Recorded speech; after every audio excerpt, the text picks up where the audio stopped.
The Delmore River has always flowed gently through the town of Orlington. It's a small, peaceful place where folks can almost predict the sound of every wave, but no one ever expected it would become the center of a mystery that would keep an entire town awake at night. It all started one misty morning, when a man out fishing discovered a large nylon bag, wrapped tightly in tape, floating in the still water. Raymond Bell was a single man who repaired boats for a living. He had a habit of going to the river every morning. He loved the quiet, the sound of his feet sinking into the damp earth, and the feeling of a new day starting without anyone interrupting his little world.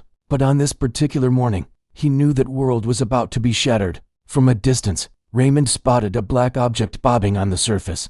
At first, he just thought it was trash, a common sight. But the closer he looked, the stranger it seemed. The bag was unusually large, almost bulging, and its entire surface was wrapped in several layers of gray tape, as if someone had desperately tried to seal every single crack. Too weird to be trash, he mumbled to himself. He used an oar to pull the object closer. As the bag bumped against the side of his boat, Raymond felt his heart stop. It was much heavier than he'd imagined, and from somewhere, a strange, indescribable smell wafted up, not exactly foul, but unsettling. Raymond immediately called the police. Sheriff Marion Hale, a 45-year-old woman known for her unwavering coolness, arrived quickly, along with Lieutenant Kent and a forensic technician. The bag was placed on the shore, under the shade of an old willow tree. A crowd of curious townspeople gathered, forming a tense circle. The air was so quiet you could hear the sound of the specialized blade slicing through the layers of tape. Each strip was cut away, revealing shiny black nylon underneath. All eyes were fixed on it. When the technician finally opened the bag, a cold breath of air escaped, making several people shiver. Inside was not trash, not some strange animal, not anything that could be easily explained. It was an old wooden box, carved with ancient-looking patterns that seemed completely out of place in modern times. Who would put a box like this in a nylon bag and wrap it so tightly with tape? Marion wondered aloud. On the lid of the box was a strange symbol, a circle, divided into 4 parts by sharp, intersecting cuts. Lieutenant Kent shook his head. There's no record of this symbol anywhere. Marion, wearing gloves, carefully opened the box. Inside lay a dark brown leather diary and a small object wrapped in a piece of cloth. The air suddenly grew thick, as if an invisible hand was squeezing the breath out of everyone present. Back at the station, they opened the diary. The first page read, Arlen Voss -1985. If this book is found, read it with caution. Some truths are not meant for everyone. The diary told the story of a man obsessed with what he called the underwater watcher. Arlen believed an entity lived at the bottom of the Delmore River, something he claimed to have seen as a child, a pair of eyes, half open beneath the surface of the night water, motionless, but always watching. According to his notes, Arlen spent years observing and recording unusual phenomena. Distant whispers carried on the night air, strange shadows gliding in the moonlight, and local animals disappearing without a trace. Towards the last few pages, his handwriting became shaky and frantic. I think I've angered it, one entry read. Another said, someone's watching me, not a human. And the last chilling note, if I disappear, please bury this box deep. Don't leave it anywhere near the water. Sheriff Marion Hale finished reading and leaned back in her chair, a sense of unease creeping over her. It could just be the diary of a disturbed man, Kent said, though his voice lacked conviction. And what about the object wrapped in cloth? Marion replied, her gaze fixed on the box. When they unwrapped the cloth, they found a small, finger-length piece of rock, engraved with the same symbol that was on the lid. But there was something incredibly strange about it. Despite being in a plastic bag, inside a damp wooden box pulled from a river, the rock was completely dry, and it was warm to the touch. The forensic technician tested its composition. The rock didn't match any known mineral species in the area. Its texture was bizarre, seemingly made from something not found in nature. It could be some kind of ancient artifact, she remarked. Marion felt more unsettled than ever. If everything in the box belonged to Arlen Voss, then where was he? Was he still alive? Did he just leave town? Or did he vanish, just as his diary foretold? She decided to reopen the town's records from 1985. The results left the entire team speechless. Arlen Voss had been reported missing 33 years ago. He was never found. No one knew where he went or what had happened to him. Ever since the day the bag was pulled from the river,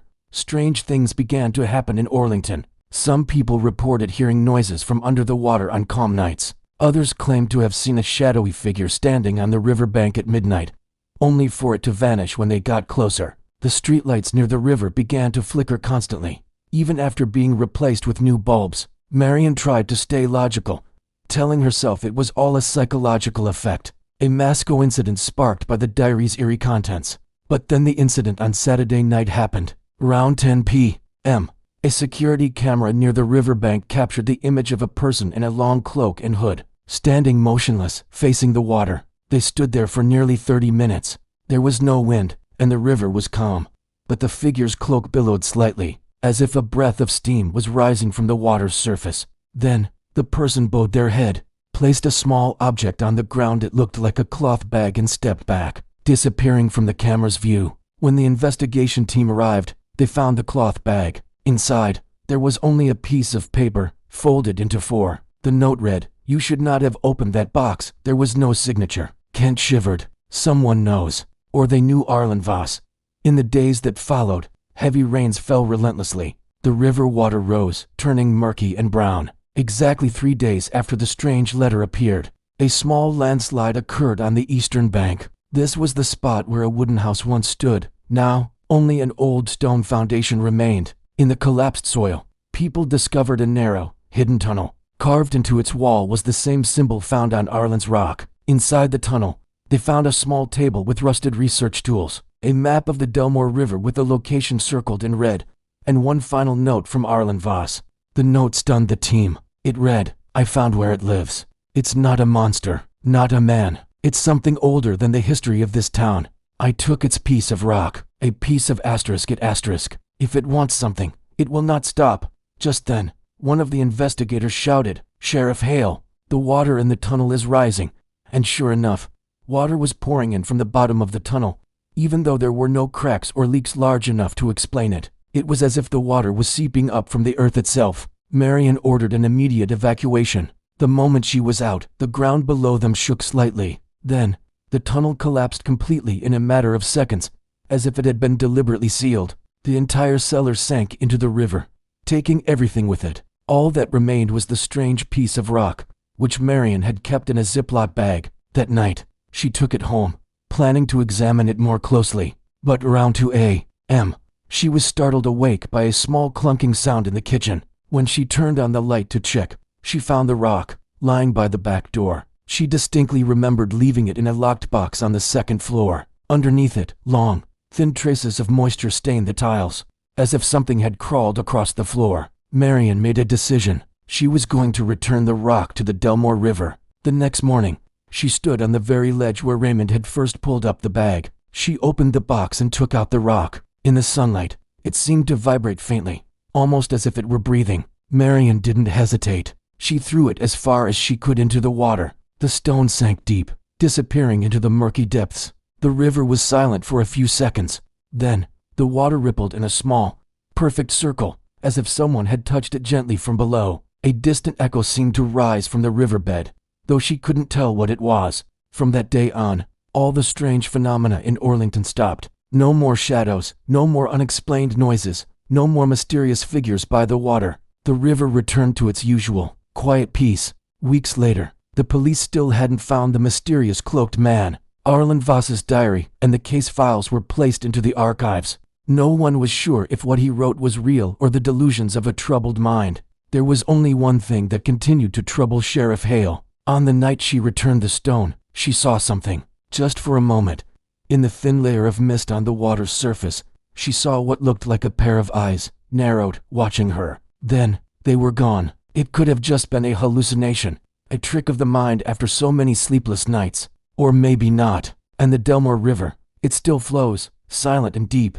as if it never revealed any secrets at all. But for those who witnessed what happened, they know. Some things aren't buried at the bottom of the water because they're forgotten, but because they don't want to be found. Thanks for watching. If you enjoyed this story, don't forget to like, subscribe, and hit the notification bell for more mysteries.